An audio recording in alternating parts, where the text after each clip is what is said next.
నమస్తే. నేను Das Nagaraju, Bharatiya Janata party SC Morcha రాష్ట్ర అధికార ప్రతినిధి, తెలంగాణ.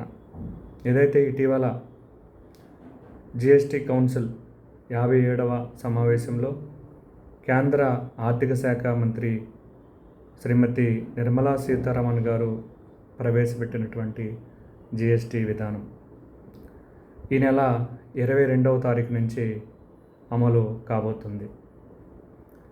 దేశ ప్రజలందరినీ కూడా తన కుటుంబంగా భావించి వారి కోసం రోజుకు 16 నుంచి 20 గంటలు పరిశ్రమిస్తున్నటువంటి దేశ ప్రగతి కోసం, దేశ అభివృద్ధి కోసం, దేశ ప్రజల సంక్షేమం కోసం నిరంతరం పనిచేస్తున్న మాన్యులు ప్రధాని శ్రీ నరేంద్ర మోడీ గారి ఆదేశాల ప్రకారం నిర్మలా సీతారామన్ గారు చేసినటువంటి జిఎస్టీ విధానం ఏదైతే ఉందో అది అత్యద్భుతమైందని ఈ సందర్భంగా మీ అందరికీ తెలియజేస్తూ ఉన్నా.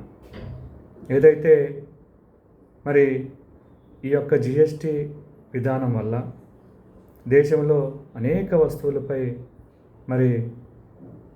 సుమారుగా 35 నుంచి 40% రేట్లు తగ్గుతున్నటువంటి విషయాన్ని మనందరం కూడా గుర్తు తెచ్చుకోవాలి. ఈ విధానం వల్ల ఒకటి, ఆర్థిక వ్యవస్థ పెరుగుతుంది.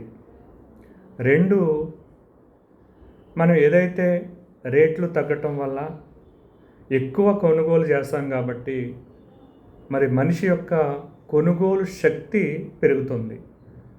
కొనుగోలు శక్తి పెరిగినందువల్ల డిమాండ్ పెరుగుతుంది. డిమాండ్ వల్ల ఉత్పాదకత ఆవశ్యకత ఏర్పడుతుంది. అంటే ఉత్పత్తి ఎక్కువ అవసరమవుతుంది. తద్వారా ఉత్పత్తి ఎక్కువ అవసరమవుతుంది కాబట్టి దేశంలో నిరుద్యోగ యువతకు ఉద్యోగ అవకాశాలు పుష్కలంగా ఉంటాయి.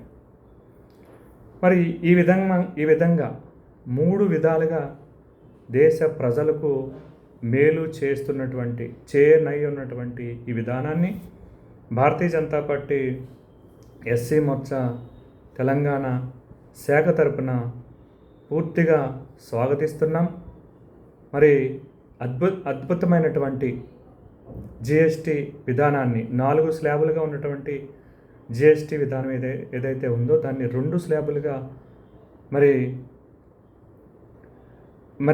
ఏర్పాటు చేసి దేశంలో సరికొత్త అధ్యాయానికి నాంది పలుకుతున్నటువంటి నెక్స్ట్ జనరేషన్ జిఎస్టీ అనే పేరుతో వస్తున్నటువంటి జిఎస్టీ విధానాన్ని పూర్తిగా మేము స్వాగతిస్తున్నాం. హృదయపూర్వకంగా మాన్యులు శ్రీ నరేంద్ర మోడీ గారికి ధన్యవాదాలు తెలియజేస్తున్నాం. గతంలో చరిత్రను పరిశీలిస్తే సుమారు 60 నుంచి 65 సంవత్సరాలు పరిపాలించినటువంటి కాంగ్రెస్ పార్టీ దేశానికి ఏం చేసింది అని ఒక్కసారి మనం వెనక్కి తిరిగి చూస్తే ఇంతకాలం దేశ ప్రజలను పరిపాలించినటువంటి కాంగ్రెస్ పార్టీ స్కామ్లలో ఇరుక్కుపోయి వివిధ రకాలైనటువంటి స్కామ్లు చేసి దేశ ప్రజలను నిలువున ఆర్థిక దోపిడీ చేసినటువంటి విషయాన్ని ఒకసారి గుర్తు తెచ్చుకోవాలి. అనేక రకాలైనటువంటి కుంభకోణాలు కాంగ్రెస్ పార్టీలో, కాంగ్రెస్ ప్రభుత్వంలో మాత్రమే జరిగాయి అనేది ఇదంతా కూడా అందరికీ తెలిసినటువంటి విషయమే. భారతీయ జనతా పార్టీ ప్రభుత్వాన్ని ఏర్పాటు చేసే సమయానికి అంటే 2014 సమయానికి కేవలం మన యొక్క దేశ జీడిపి కేవలం $1.96 ట్రిలియన్ మాత్రమే. భారతీయ జనతా పార్టీ నరేంద్ర మోడీ నేతృత్వంలో భారతీయ జనతా పార్టీ ప్రభుత్వాన్ని ఏర్పాటు చేసి అత్యద్భుతమైనటువంటి ప్రజారంజిక పథకాలను అమలు చేస్తూ కూడా మన యొక్క దేశ జీడిపిని పెంచుతూ ఈరోజు 4.16 ట్రిలియన్ డాలర్ల మరి జీడిపిని మన దేశంలో ఉంచుతూ మరి ఆర్థిక అభివృద్ధిని సాధిస్తూ ప్రపంచంలోనే 4వ అతిపెద్ద ఆర్థిక వ్యవస్థగా మన దేశాన్ని చేసినటువంటి ఘనత మాన్యులు శ్రీ ప్రధాని నరేంద్ర మోడీ గారిదే అని సందర్భంగా తెలియజేస్తూ ఉన్నా. మరి ఖచ్చితంగా భారతీయ జనతా పార్టీకి, అలాగే భారతీయ జనతా పార్టీ మరి నాయకులకు ప్రజలు మద్దతు తెలియజేయాల్సినటువంటి అవసరం ఉంది. కేవలం భారతీయ జనతా పార్టీ మాత్రమే మరి దేశం కోసం, దేశ ప్రజల సంక్షేమం కోసం పాటుపడుతూ పరిపాలిస్తున్నటువంటి విధానాన్ని దేశ ప్రజలు మరి అందరూ కూడా గుర్తు తెచ్చుకొని ఎన్నికల సమయంలో భారతీయ జనతా పార్టీ అభ్యర్థులకు మద్దతు తెలియచేయాల్సినటువంటి అవసరం ఉందని సందర్భంగా వినయపూర్వకంగా కోరుకుంటున్నా. అనేక వస్తువుల్లో అటు ఆరోగ్యానికి సంబంధించినటువంటి మరి ఏదైతే ఔషధ వస్తువులు ఉన్నాయో, మందులు ఉన్నాయో వాటి మీద పూర్తిగా కొన్ని మందులపై పూర్తిగా పన్నును ఎత్తివేసినటువంటి సందర్భాన్ని గుర్తు తెచ్చుకోవాలి.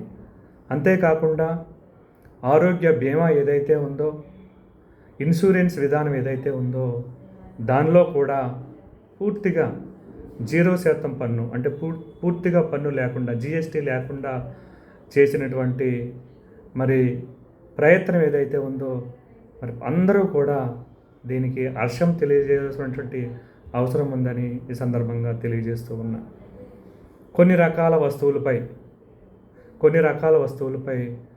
మరి చాలా తగ్గించి, అంటే 18% ఉన్నది 5%, 28% ఉన్న పన్నును 18%, ఆ విధంగా పన్ను విధానాన్ని సరళీకృతం చేసి దేశ ప్రజలకు ఎంతో మేలు చేసినటువంటి మరి ప్రధానిని మనమందరం కూడా మెచ్చుకోవాల్సినటువంటి అవసరం ఉంది. వారికి మద్దతుగా నిలవవలసినటువంటి అవసరం ఉందని ఈ సందర్భంగా తెలియజేస్తూ, కేవలం భారతీయ జనతా పార్టీ మాత్రమే దేశ ప్రగతిని కోరుకునేదని, అందువల్లనే పార్టీ యొక్క పాలసీ ఏదైతే ఉందో nation first, party next, self last అని మరి ఏదైతే పాలసీ ఉందో ప్రతి భారతీయ జనతా పార్టీ నాయకుడు, కార్యకర్త ఆ విధంగానే పనిచేస్తారు. కాబట్టి ప్రతి ఒక్కరు కూడా భారతీయ జనతా పార్టీకి మరి ప్రతి ఎన్నికలో కూడా మద్దతు తెలియజేయాలని అందరినీ కూడా